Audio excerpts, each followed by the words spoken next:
Ya mesti harus tegas dilihat. Kalau arena ini kendali lapangannya, isu-isu menyangkut dengan pemilu curang itu tidak bisa dihambat. Kemudian keributan PDIP dengan Prabowo terbangun secara serius. Maaf, saya juga mengatakan Prabowo dan Gibran ini bisa menang. Karena akan terjadi perang kekuatan modal dan pemerintah terbelah dan mereka ada dalam ruang yang strategi. Diskusi yang lebih senyap dan strategis di kalangan yang sedang merancang ledakan di dalam pusat kekuasaan itu mengatakan mereka sudah mengidentifikasi pintu-pintu masuk. Kalau sampai misal pengentalan dukungan terhadap Prabowo menguat, maka perang di dalam internal pemerintahan itu pecah. Ini seperti peristiwa 2004 di mana SBY di stigma terzalimi, kemudian dalam pemerintahan itu pecah dan menguntungkan SBY. Ya, tapi dia keluar. Nah, momen itu mau dilakukan oleh PDIP. Mahfud akan keluar. Mahfud akan keluar. Mahfud keluar terus dia bawa itu kan data-data. Iya, sebagai orang yang dianggap dizalimi gitu ya. Dia keluar, dia bawa data-data yang dia sering umumkan. Saya sudah pegang data intelijen, data ini, data itu.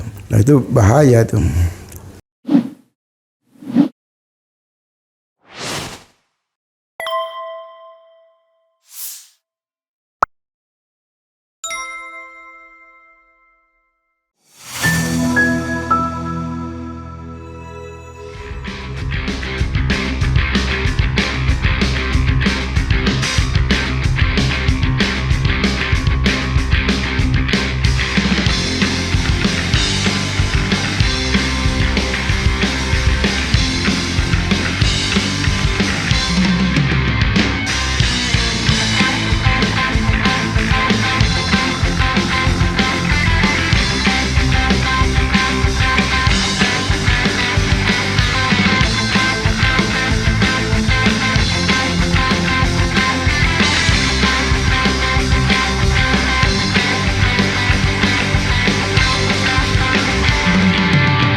Asumsinya kan sudah Prabowo Gibran. Iya, jadi anggap saja semuanya sudah sah semua jadi pasangan calon. Kan kalau kita bicara per hari ini kan belum ada yang sah. Tapi kita anggap sah 3 pasangan calon ini. Anda bilang 2 putaran kan? Nah sekarang saya tanya, di antara 2 putaran itu siapa dengan siapa yang head to head? Ganjar dan Anies. Ganjar dan Anies. Dan dalam head to head itu siapa yang menang menurut Anda? Anies menang. Anies menang. Anda bicara harapan atau bicara? Saya bicara dengan kesadaran yang tadi sebelumnya saya bilang kalau diserahkan kepada konsolidasi rakyat, peluang menang itu besar sekali. Ya jadi tetap ada prasyaratnya. Ada prasyarat. Bukan melenggang di karpet merah ya. Nah pertanyaan berikutnya. Ya mesti harus tegas dilihat. Kalau arena ini kendali lapangannya, isu-isu menyangkut dengan pemilu curang itu tidak bisa dihambat. Kemudian keributan PDIP dengan Prabowo terbangun secara serius. Maaf, saya juga mengatakan Prabowo dan Gibran ini bisa menang. Karena akan terjadi perang kekuatan modal dan pemerintah terbelah dan mereka ada dalam ruang yang strategi. Pasukan Amin kan di luar negara. Tapi yang kala ini bisa menggalang bukan lagi Anies Imin, tapi teori Gatot Nurmantio terjadi. Mereka akan kembali ke pusat gerakan perubahan untuk melakukan revolusi. Karena 2 kekuatan ini berantem di dalam ruang negara. Karena sebagian orang mengatakan PDIP misalnya Ibu Mega dengan istana ribut. Kalau medan keributan di luar negara tidak menarik, mereka diusir sama kelompok perubahan. Anda jangan bikin onar di luar pemerintahan. Anda ini bagian dari kerusakan. Maka hari-hari mereka saat ini PDIP yang saya baca, mereka lagi mencari pintu-pintu masuk untuk membuat ledakan keributan di dalam pemerintahan. Ini bisa terjadi. Nah, Menko Polhukam sudah bergabung. Ini pintu masuk yang sangat efektif. Jadi begini bro, ada satu hal yang menurut saya agak kurang ajar ya. Ketika Surya Paloh mencalonkan Anies, betapa panasnya istana. Konsekuensinya udah kita lihat tuh, 2 menteri akhirnya dicokok kan. Dizalimi. Istilah dizalimi juga nggak pantas. Tidak pantas. Artinya gini, korupsinya akhirnya diproses. Yang korup kan banyak kan, tetapi kan diciduk lah. Nah, tetapi sekarang ini kita sudah bisa pastikan kalau Prabowo mencalonkan diri, maka ada split tiket. Bayangkan ada Menko Polhukam. Ya itu yang tadi saya bilang, mereka akan ribut dalam ruang. Iya, maksudnya gini, ada Menko Polhukam yang menjadi koordinator capres, sementara dia sendiri cawapres. Iya. Kalau mereka tidak diberhentikan oleh Jokowi, atau cuma diberhentikan salah satu saja, tidak bisa, Jokowi nggak bisa berhentikan mereka. Ya akhirnya gimana penjalannya pemerintahan ini? Ya tadi itu abang. Itu mereka saling ibaratnya saling. Kalau per hari ini diskusi yang lebih senyap dan strategis di kalangan yang sedang merancang ledakan di dalam pusat kekuasaan itu mengatakan mereka sudah mengidentifikasi pintu-pintu masuk.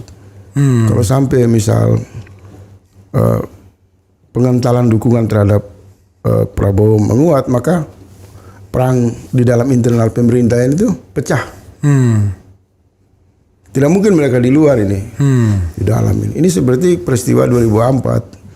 Di mana SBY di stigma terzalimi, kemudian dalam pemerintahan itu pecah dan menguntungkan SBY. Ya, tapi dia keluar. Nah, momen itu mau dilakukan oleh PDIP. Mahfud akan keluar. Mahfud akan keluar. Mahfud keluar terus dia bawa itu kan data-data. Iya, sebagai orang yang dianggap dizalimi gitu ya. Dia keluar, dia bawa data-data yang dia sering umumkan. Saya sudah pegang data intelijen, data ini, data itu. Nah, itu bahaya tuh. Dan kalau seandainya, ini mohon maaf ya, kalau seandainya Mahfud keluar, kan banyak orang yang mengatakan bahwa Pejaten itu perlu kepada Banteng kan. Jadi gimana posisinya? Ya, saya membayangkan kekacauannya luar biasa itu. Polisi, tentara kan bergabung di kubu Ganjar Mahfud. Iya. Tinggal kita lihat Ibu Megawati saja. Lagi-lagi kalau saya lagi nunggu, ada katanya saya dengar Ibu Mega itu lagi mau menggelar forum semacam diskusi lintas tokoh-tokoh kritis. Kalau forum itu dibuka bisa terjadi sinergi dan bisa, kita tidak tahu apa yang terjadi. Sebagian mengatakan ini konflik akan berujung pemilu batal. Sebagian mengatakan saling menyandra. Ini Indonesia bisa macam-macam kalkulasinya. Bisa destabilitas, bisa disintegrasi. Misalnya ya, kalau PDIP, let's say Ganjar muncul sebagai orang yang dizalimi dalam tanda kutip. Dia keluar dari pemerintahan seperti SBY sebelumnya, ya tahun 2004. Menurut Anda jualan itu bakal laku nggak? Bisa laku. Bisa. Jadi mereka boyong. Kan kita sudah bahas di sini. Abang saja yang lupa bahwa bisa kemungkinan PDP sementara melakukan play victim. Iya. Yang dia narik semua menterinya. Iya. Dia sekarang ini lagi ingin memberi pesan yang semakin hari semakin terang. Gua mau oposisi nih. Ya kan? Tidak ada manusia yang sempurna, semua hilaf. Ya mungkin inilah cara kami PDIP yang selama ini mungkin juga menjadi korban dari Jokowi. Tapi dia mau buka pintu. Rencana kan hari ini saya diundang, cuma kan tiba-tiba dibatalkan. Dan saya nggak mau hadir. Diundang untuk? Ya bagaimana lah. Tidak bisa saya buka di sini. Oke. Karena kalau partai yang berada di kubu negara ini dia tiba-tiba berubah karakter menjadi oposisi, kita harus lihat. PDIP ini pernah nggak disukai tahun 99 abang. Iya. Stigma macam-macam. Tapi sejak 2004, 2009 dia menjadi hubungan yang kuat dengan masyarakat dalam rangka mengoreksi kekuasaan SBY. Padahal kekuasaan SBY bagus, tapi rakyat masih bersimpati sama PDIP. Minimal lebih bagus dari kekuasaan kalau sampai Ibu Mega, Pak Mahfud, Pak Ganjar mengumumkan kita hilaf, memang kita salah, tidak ada manusia ini, bisa. Karena banyak juga tokoh kritis di kubu. Jadi nanti kubu perubahan malah berebut panggung dengan. Nah itu yang kita khawatir. Makanya kalau sudah bermain di partai politik, saran di awal itu mohon didengar. untuk menghentikan semua rekayasa itu, maka yang abang bilang itu kembali kepada politik yang organik. Politik yang organik, gerakan perubahan itu berbasis solidaritas rakyat, bukan tarikan elit kepentingan partai. Kalau elit sih bisa dicitrakan kan? Bisa, besok jaketnya berubah-berubah. Iya. Hari ini tiba-tiba. Kita udah berapa lama nih abang? Ini termasuk lama ya diskusi kita ya. Saya sengaja kalau bro belum mau berhenti saya nggak berhenti. Saya terserah abang. Itulah enaknya di era channel. Di era channel itu tidak ada orang yang dibatasi. Tidak ada sortir, tidak ada sensor. Dan kita live. Yang kita jaga etika, ya kan? Cuma semua kritik kita itu kan tujuannya bagus. Iya, bukan untuk memojokkan orang. Kita misalnya siapapun yang berkuasa dia bisa menjamin Indonesia baldatun thayyibatun, tidak nangkepin orang yang berbeda pendapat, ya itu it's more than enough bagi kita, ya kan? Rezeki kan Allah yang ngatur.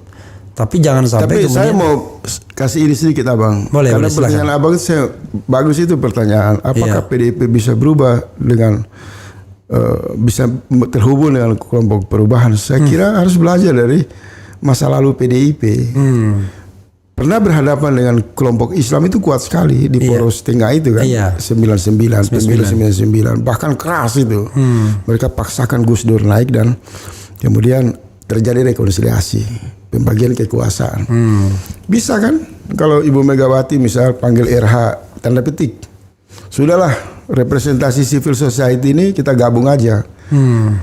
Kita pastikan dua pasangan maju untuk bertanding. Siapa namanya, Anies dan Ganjar. Siapapun menang kita bagi kekuasaan, bisa saja. Jadi ada. Karena dua-dua kan korban. Kita punya the common enemy nih. Musuh-musuh bersama. Dua-dua menjadi korban pengkhianatan. Jokowi mengkhianati PDIP, Prabowo mengkhianati Barisan Perubahan Umat Islam. Tapi kalau lobby itu antara Ibu Mega dengan Surya Paloh tidak bisa. Rakyat curiga terjadi deal di antara elit partai, atau PDIP dengan PKS. PDIP dengan PKB itu tidak bisa. Itu langsung citra Anies hancur. Karena dianggap partai mengatur. Tapi kalau Ibu Mega, misalnya yang saya dengarin lagi merancang forum untuk menyamakan persepsi, tokoh-tokoh yang dilobi seperti Gatot Nurmantio, Refli Harun, iya kan? Kalau saya jangan, saya kritikus biar saya kritik terus.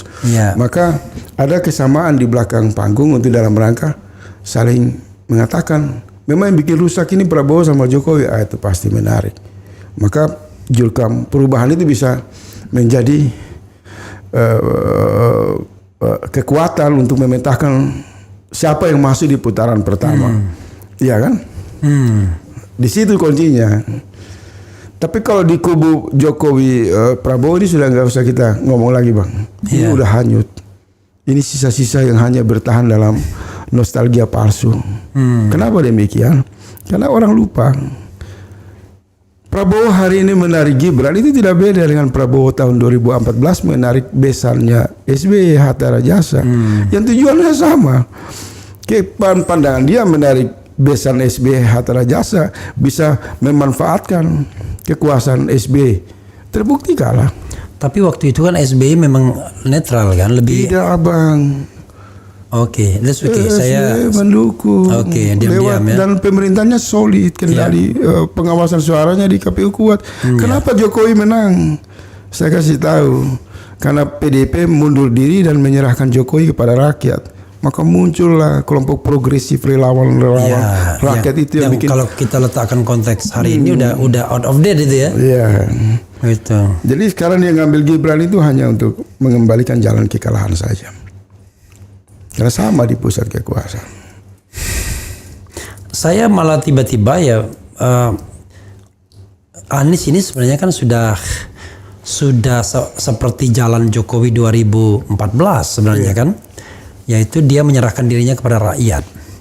Iya kan, sudah bahasanya udah kan. Tapi jangan sampai di capture by the political party kan, atau political party. Kalau saya nggak mau curiga terlalu jauh. Sampai sejauh ini